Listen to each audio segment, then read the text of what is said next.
नमस्कार दोस्तों, आपके अपने प्रिय चैनल A1 जिंदगी हिंदी वॉइस पर स्वागत है। दोस्तों 4 जुलाई 2023 को सावन के पवित्र महीने में शुरू होने से पहले अपने घर में लाए ये छोटी सी चीज़ें जीवन में हर कष्टों से मिलेगी आपको हाथों हाथ मुक्ति। जी हाँ दोस्तों, 4 जुलाई 2023 को सावन का पवित्र महीना शुरू होने जा रहा है।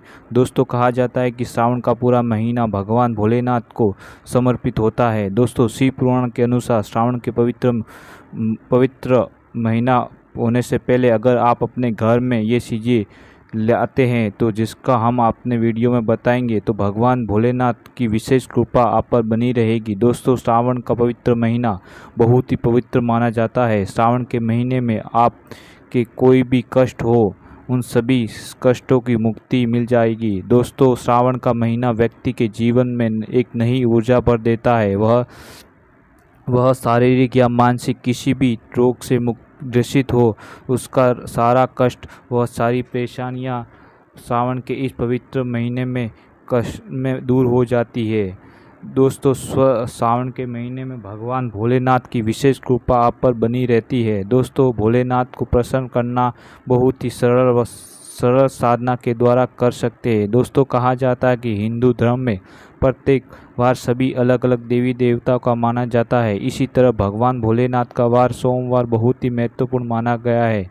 अगर हम सोमवार के दिन भगवान भोलेनाथ की पूजा अर्चना करें तो हमें विशेष लाभ मिलता है, क्योंकि सोमवार भगवान भोलेनाथ का प्रिय वार माना गया है। कहा जाता है कि कोई व्यक्ति अगर पूरे साल भगवान भोलेनाथ की पूजा अर्चना न करे लेकिन श्रावण के महीने में अगर सोमवार के दिन भगवान भोलेनाथ की पूजा अर्चना करे तो उसे पूरे साल का पुण्य प्राप्त होता है। साथ ही भगवान भोलेनाथ की विशेष कृपा उस पर बनी रहती है।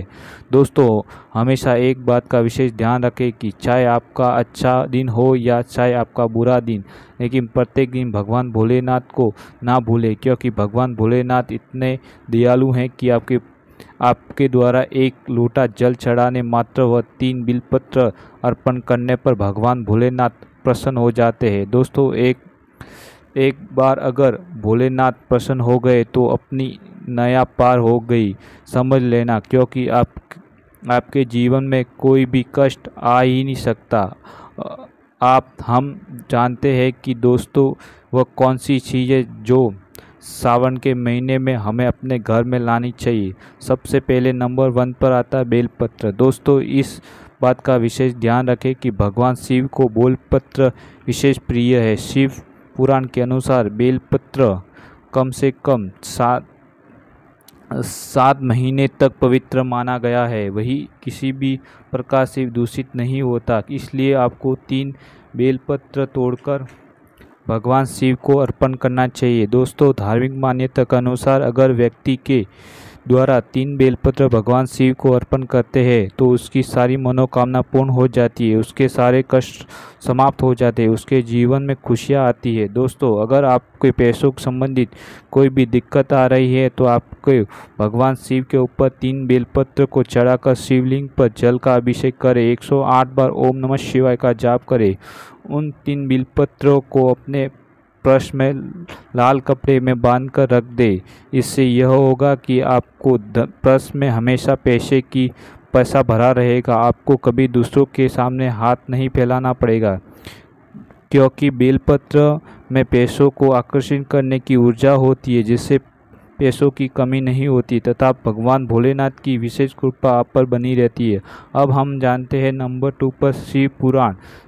अगर दोस्तों आप सावन के महीने में शिव पुराण अगर आप अपने घर में लाते हैं तो बहुत ही अच्छा माना जाता है, लेकिन अगर आपके घर में नहीं है तो मार्केट से शिव पुराण खरीद कर ले आए और उसकी पूजा कर आप अपने घर के मंदिर में स्थापित कर दे और श्रावण के प्रत्येक सोमवार को आप शिव पुराण का अध्ययन करें। साथ ही अपने परिवार के सदस्यों को भी सुनाएं। इससे आपको विशेष लाभ प्राप्त होता है, आपके घर की सारी आर्थिक समस्या का समाधान हो जाता है। इसी की तरह भगवान भोलेनाथ की आपके परिवार पर विशेष कृपा प्राप्त होती है। अब नंबर 3 पर आता है त्रिशूल। दोस्तों त्रिशूल भगवान शिव का प्रिय है। आपने देखा होगा कि भगवान शिव हमेशा अपने पास त्रिशूल रखते हैं। दोस्तों धार्मिक मान्यता के अनुसार घर में त्रिशूल घर में पूजा स्थान पर त्रिशूल रखना बहुत ही शुभ माना जाता है। दोस्तों, त्रिशूल आपके घर की सारी नेगेटिव ऊर्जा को समाप्त करने में बहुत ही महत्वपूर्ण भूमिका निभाता है। साथ ही अपने घर में सकारात्मक ऊर्जा का प्रभाव भी बढ़ने लगता है। अब हम जानते हैं नंबर 4 पर आता है पीतल का कछुआ। दोस्तों, कहा जाता है कि श्रावण के माह में अगर आपने घर में पीतल का कछुआ घर में लाते हैं तो ये बहुत ही शुभ माना जाता है, क्योंकि कहा जाता है कि पीतल की कछुए पर भगवान श्री विष्णु, माता श्री लक्ष्मी और भगवान श्री भोलेनाथ की विशेष कृपा होती है। अतः आप अपने आपके घर में कभी दरिद्रता का निवास नहीं होता। तो दोस्तों, इस बात का विशेष ध्यान रखें कि अपने पूजा के मंदिर में पीतल के कछुए को एक कटोरी में पानी भरकर श्री यंत्र रखकर श्री यंत्र स्थापित कर रखें, ताकि आपके घर में तरक्की होती रहे और आपके घर में कभी धन संबंधी परेशानी नहीं आए और आपके घर में हमेशा सदैव ऐश्वर्य सुख समृद्धि आपके घर में बनी रहेगी। अब नंबर 5 पर आता है नाग नागिन का जोड़ा। दोस्तों, कहा जाता है कि नाग और नागिन भगवान शिव का आभूषण माना जाता है। दोस्तों, अगर आप श्रावण के महीने में अपने घर पर चांदी या तांबे का नाग नागिन का जोड़ा लाते हैं तो ये बहुत ही शुभ माना जाता है। दोस्तों, कहा जाता है कि यदि नाग या नागिन का जोड़ा तांबे या पीतल का बना हुआ है तो अगर आपके घर के मुख्य द्वार के नीचे इसे दबा दिया जाए तो व्यक्ति के रुके हुए काम बन सकते हैं। इसी के साथ अगर आपके घर में कोई नकारात्मक शक्ति का प्रभाव ज़्यादा बढ़ रहा है तो उसे दूर करने में ये विशेष भूमिका निभाता है। अब नंबर 6 पर आता है दोस्तों रुद्राक्ष। दोस्तों, कहा जाता है कि रुद्राक्ष के बारे में हर कोई जानता है, लेकिन इसके फायदे हर किसी को नहीं पता होते। दोस्तों, धार्मिक मान्यता के अनुसार कहा जाता है कि रुद्राक्ष भगवान शिव के आंसुओं से पैदा हुआ था।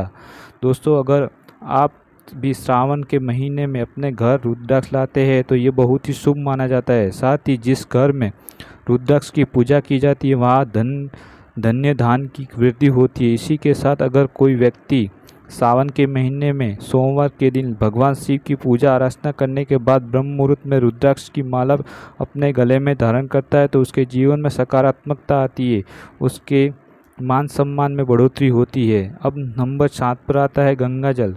दोस्तों, श्रावण मास में गंगा जल घर में लाना बहुत ही शुभ माना जाता है। अगर दोस्तों आप सावन के महीने में शिवलिंग पर गंगा जल का अभिषेक करते हैं तो यह बहुत ही शुभ माना जाता है। भगवान भोलेनाथ आपके एक छोटे से अभिषेक करने मात्र से आपकी सारी मनोकामना पूर्ण करते हैं तथा भगवान भोलेनाथ के आप पर सदैव कृपा बनी रहती है और भगवान भोलेनाथ आप पर सदा प्रसन्न होते हैं। तो दोस्तों, ये थे छोटे से 7 छोटी सी चीज़ें।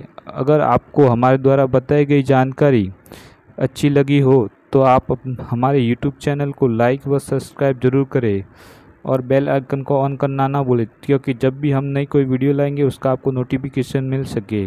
तो दोस्तों, कमेंट बॉक्स में ज़रूर बताएं कि आपको हमारे द्वारा बताई गई जानकारी कैसी लगी। धन्यवाद। जय भोलेनाथ।